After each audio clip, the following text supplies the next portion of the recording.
Aos trancos e barrancos, com muita luta, o povo brasileiro construiu uma grande nação. O Brasil é extenso, rico e tem uma grande população. O povo brasileiro é um povo novo, é lutador. Criou uma cultura original, uma identidade, uma civilização brasileira.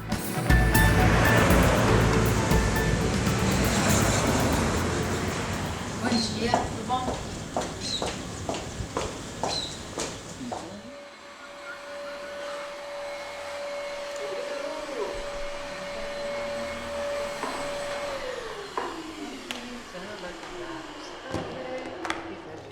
O Brasil. Minha nossa. Pai. Olha. Cuidado com os meus desenhos. Me desculpa, é que Daqui. Não, o cabelo que o senhor desenhou aí é igualzinho o homem que eu conheci lá na Paraíba. É mesmo? Mas esse desenho não é meu, não. Essa é uma reprodução de um quadro chamado Operários, de uma pintora chamada Tarsila do Amaral. Mas como é que essa Tarsila conheceu o Severino? Será que desenhou assim tão direitinho? Será que eles se conheceram? Não. Quando ela desenhou esse quadro, seu amigo não era nem nascido. Sabe o que acontece? É que os brasileiros têm características regionais muito fortes. E quando ela pintou esse quadro, ela retratou a indústria paulista, que era formado por muitos imigrantes e muitos nordestinos.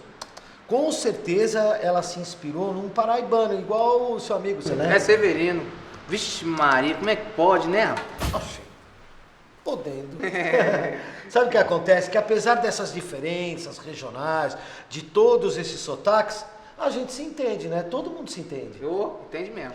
E o Brasil é um país grande, cheio de riquezas naturais. E com um grande trunfo.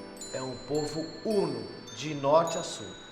Este povo merece e pode ter uma vida próspera, livre e feliz, num país soberano, democrático, socialmente avançado e integrado com seus vizinhos latino-americanos.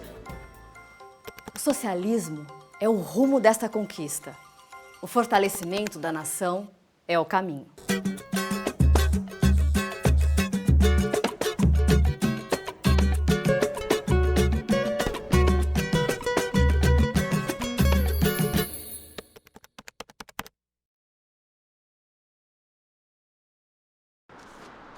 Ô Beto, me explica uma coisa.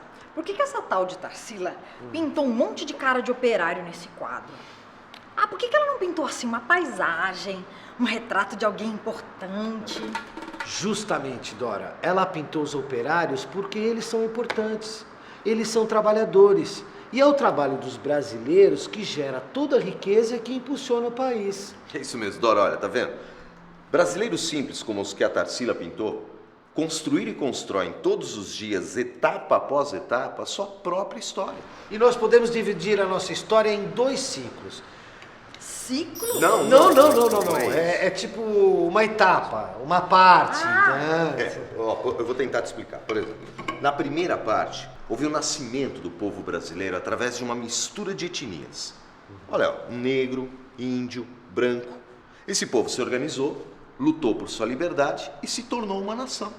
E na segunda parte, nós lutamos muito pelo progresso, pelo desenvolvimento e pelas relações de igualdade com outros países, entendeu, Dora? E a gente conseguiu?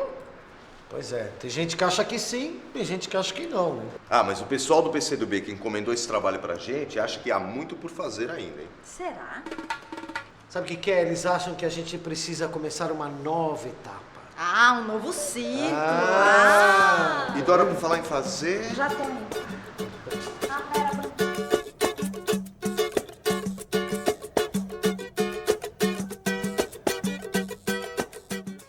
O socialismo renovado, com feição nacional, será o terceiro ciclo da obra da civilização brasileira. O terceiro rompimento com atraso e opressão. A terceira grande conquista, necessária, urgente, fruto de 500 anos de lutas. O povo foi o autor e o herói da nacionalidade e dos avanços ocorridos nos outros 2 ciclos. Combateu e venceu a escravidão. Enfrentou o domínio estrangeiro e as ditaduras. o fio vermelho do sangue derramado marca toda esta caminhada. O primeiro ciclo formou o povo, a nação, seu território, sua unidade e o Estado do Brasil.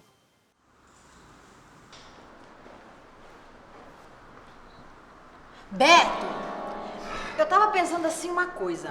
Porque eu aprendi na escola que o Brasil, assim, ele só começou mesmo de verdade depois da independência. Nada disso, Dora.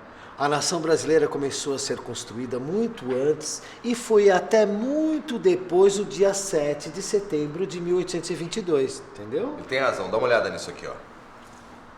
Tá vendo? O primeiro ciclo vem desde a luta pela expulsão dos holandeses do Nordeste, a luta de Zumbi, dos Palmares e Tiradentes, foi até a abolição da escravatura e a República, sempre com luta.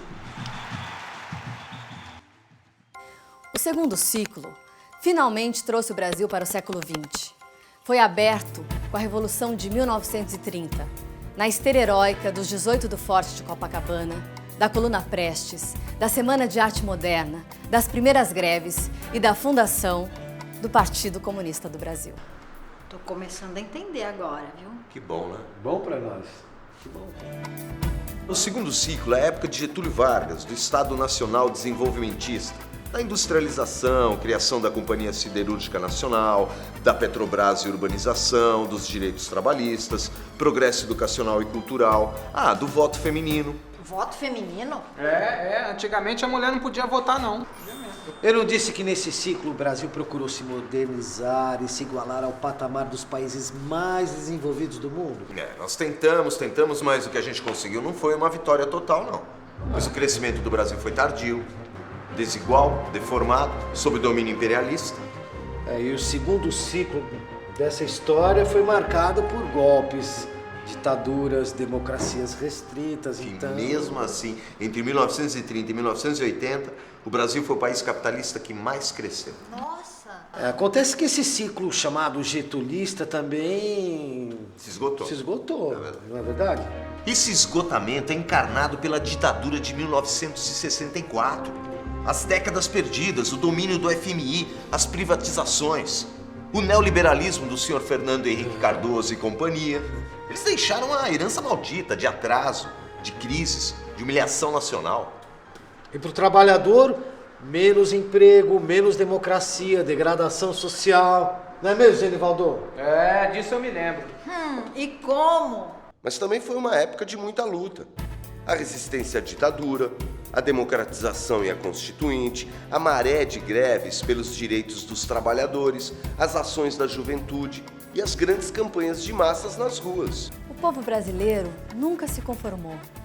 Sempre lutou para abrir um novo caminho. Na alvorada do século XXI, isso desagou nas eleições de Lula em 2002 e nas conquistas de seus 8 anos de governo.